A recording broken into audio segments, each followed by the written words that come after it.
All right, let's move into Clemson, LSU, Garrett Nussmeier versus Cade Klubnik, a battle of the great quarterbacks of college football.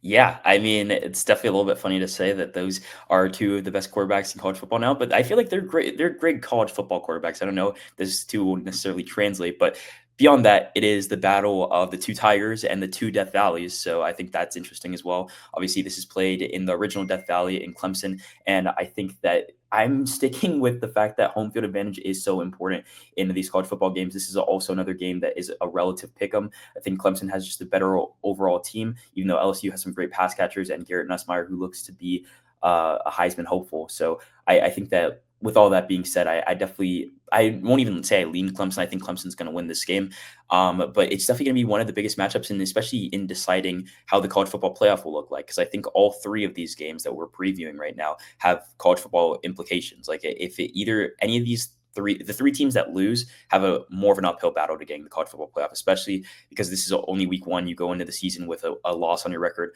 Some people think it's better to lose in week one just because people forget about it and it is going to be a difficult team.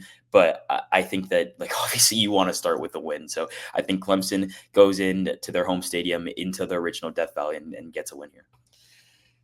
This definitely, all three of these games definitely will at least have seeding implications for the college football playoff. And I liked how you mentioned like the different types of battles and the storylines that are going on. I also think it's kind of a battle of LSU, Brian Kelly embracing of the transfer portal, Clemson, Dabo Swinney finally kind of getting pulled into the transfer portal life just a little bit. So it's like a little bit of a way of life difference going on with these two games. But yeah, I definitely think I lean. You said Clemson, correct? I think I'm leaning that way as well. So I think that they have a better team. I think I know that I almost think this is so crazy because I'm not completely in on Cade Klubnik. Like, I'm not saying he's a Heisman Trophy candidate or going to be the winner, but I definitely just think that he's an extremely talented QB, and I feel like some of the criticism towards him is a little bit unfounded. He's very good. He has his moments where he ends up turning the ball over late. That Pitt game was just insane last year, but I really do think he's pretty reliable.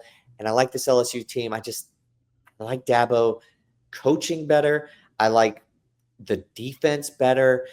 And I think I'm just going to have to roll with the Tigers. And being at home is obviously a huge deal. And I think long term too, I think Clemson is going to, once they get over this game, I think they're going to have a pretty easy way the rest of the way until South Carolina.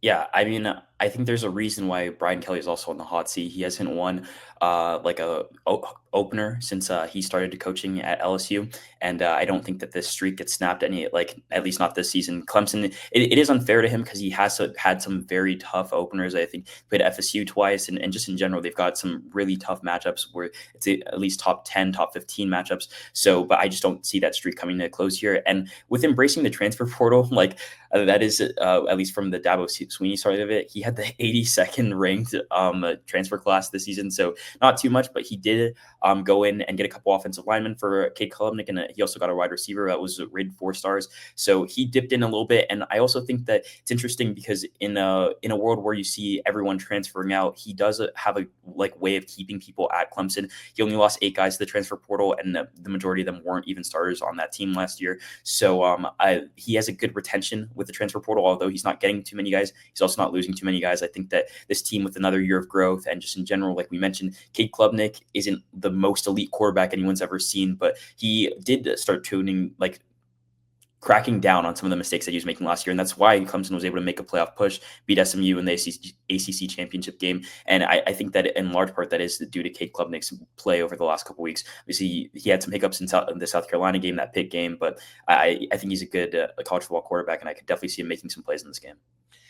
I definitely would be remiss before I move on to LSU's schedule and what the rest of the year looks like for them if I didn't mention Garrett Nussmeier. If he is a true NFL round 1 QB, this is going to be probably a shootout. And I think that that's the way that this game ends up.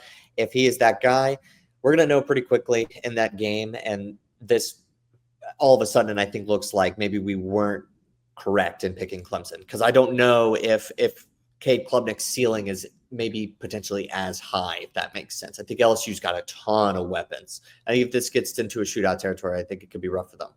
This is like either of them, but this is like their Yeah. Heisman moment. Whoever wins this game, I feel like those key wins are part of like winning the Heisman. If you can get off to a week one start, it just in general, like you're getting off to such a hot start, 300 plus yards, shootout, victory over a top 10 team. I think that helps out either of their cases. So Clemson's in a weird spot right now because their two toughest games are their out of conference games. So they could potentially lose both LSU and South Carolina and still make it to the ACC championship game. And that resume doesn't really look all that great. But LSU, on the other hand, has just a monstrous schedule. So I'll name it out and I'll ask you the question.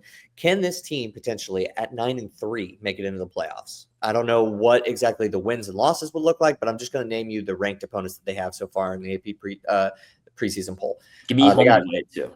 Like just say at or home. Yeah. At Clemson, home against Florida, at Ole Miss, home against South Carolina, home against Texas A&M, at Alabama, and at Oklahoma.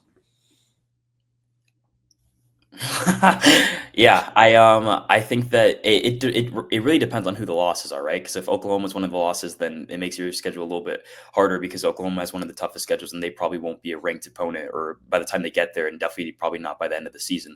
So I think that there's definitely a path if the losses are like Alabama, Clemson, and let's say South Carolina. I think there's definitely a path there because they won't be in the SEC championship by any means. They lose all three of those games. And I think that they could sneak in based off somebody else losing that's in the top 12. I think that they're definitely one of the borderline teams. I had them at 11 in my like college football rank or college football playoff preview that we did. And I think that was based off the suspicion that they'd go 9-3 at best, 10-2. I think if they're at 10-2, then they're probably somewhere in the top 10, actually. I guess if you had 3 losses, maybe the better question is like, do you need 10 wins or can you get in with 9 wins? If you have 3 losses into the college football playoff, I think that would probably be better equipped because I think a team that's a conference champion might have a better argument because at the very least they get that extra win. If they could somehow sneak in with a couple out of conference losses or one out of conference loss into their own conference championship game, maybe that's the path.